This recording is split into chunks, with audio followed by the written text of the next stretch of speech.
14-15 में जिस नीतीश कुमार ने मदद की थी, उस व्यक्ति की एक छवि बनी थी कि 2005 से 12 के दौर में बिहार में कुछ सुधार होता दिखा था। हमें कोई राजनीति करने का शौक है नहीं, ना हम कोई नेता हैं जन्मजात।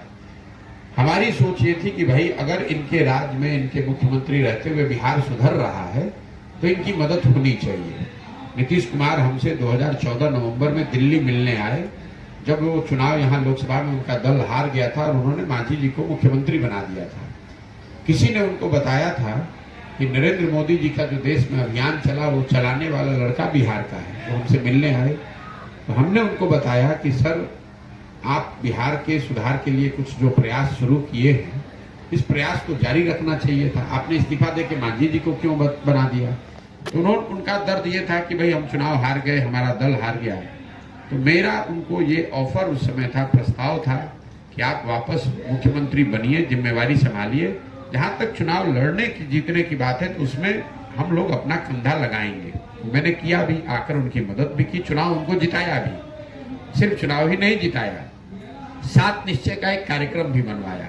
उस कार्यक्रम को लागू करने के लिए बिहार विकास मिशन की परिकल्पना भी की, वो संस्थागत व्यवस्था भी कराई। लेकिन जब मैं यहाँ से चला गया तो नीतीश कुमार 7 निश्चय को भी भूल गए, जो महागठबंधन था उसको भी भूल गए, बिहार विकास मिशन को भी करीब ठंडे बस्ते में डाल दिया और फिर वही भाजपा के साथ जाकर पुरानी राजनीति करने लगे। तो जिस नीति, मैं जो आपको बात बताने की कोशिश कर रहा हूँ कि जिस नीतीश कुमार की मैंने मदद की थी, उसकी छवि एक कुशल प्रशासक के तौर पर 14 में थी। उसके मुकाबले आज नीतीश कुमार की छवि ये है, इस आदमी को बिहार और बिहार के विकास से कोई लेना देना नहीं है, सिर्फ अपनी कुर्सी बची रहे इस जुगाड़ में लगे हुए हैं। 14-15 में जिस नीतीश कुमार की हमने मदद की थी, वो राजनेता के तौर पर उनमें एक ईमानदारी और मोरालिटी बची हुई थी। 14 में वो चुनाव नहीं हारे थे, उनका दल चुनाव हारा था, लेकिन नीतीश कुमार ने अपना पद छोड़कर मांझी जी को मुख्यमंत्री बनाया।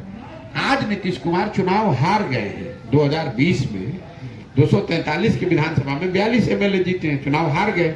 लेकिन इतना फर्क आ गया है कि वही नीतीश कुमार जो बहुमत रहते हुए पद छोड़े थे, आज जबरदस्ती का बहुमत कभी आरजेडी के साथ कभी भाजपा के साथ बनाकर सरकार चला रहे हैं। तीसरी बात जो सबसे महत्वपूर्ण है, जिसकी वजह से मैं नीतीश कुमार का विरोध कर रहा हूं, वो ये कि मानवता के नाम पर जिस नीतीश कुमार की मैंने 14-15 में मदद की थी, वो नीतीश कुमार थे जिन्होंने गैसल में रेल दुर्घटना होने पर रेल मंत्री रहते हुए पद से इस्तीफा दिया था। उस समय नीतीश जी का बयान था कि 200 व्यक्तियों की अगर मृत्यु हो गई रेल दुर्घटना में तो मैं कैसे रेल मंत्री रह सकता हूं। आज के नीतीश कुमार, आपने देखा कोरोना काल में हजारों लोगों की दुखद मृत्यु हो गई, धक्का खाते हुए वापस घर आए। नीतीश कुमार 1 महीने तक अपने बंगले से नहीं निकले, उनको बस और ट्रेन की व्यवस्था भी नहीं कराई। और भाजपा के डर से, क्योंकि भाजपा के साथ सरकार चला रहे थे, तो नीतीश कुमार बयान जारी कर रहे थे कि जो लोग जहां है वहीं पर रहो।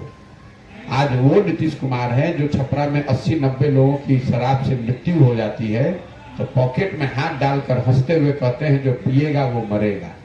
ये वो नीतीश कुमार है। इतना असंवेदनशील हो गए हैं। यहाँ मुजफ्फरपुर में 32 बच्चों की दुखद मृत्यु हो गई डूबने से। नीतीश कुमार वहीं से 15 किलोमीटर दूरी पर अपना कार्यक्रम कर रहे थे और उन्होंने ये जरूरी नहीं समझा कि जाकर कम से कम परिवारजनों से एक बार मिल ले। कहते हैं कि हमने अधिकारियों को निर्देश जारी कर दिया। तो आप बताइए, प्रशासक के तौर पर, नेता के तौर पर और मानवता के आधार पर, तीनों ही में जमीन आसमान का फर्क है। जिस नीतीश कुमार की मदद की गई थी और आज मैं जिनका विरोध कर रहा हूं, और इन सब से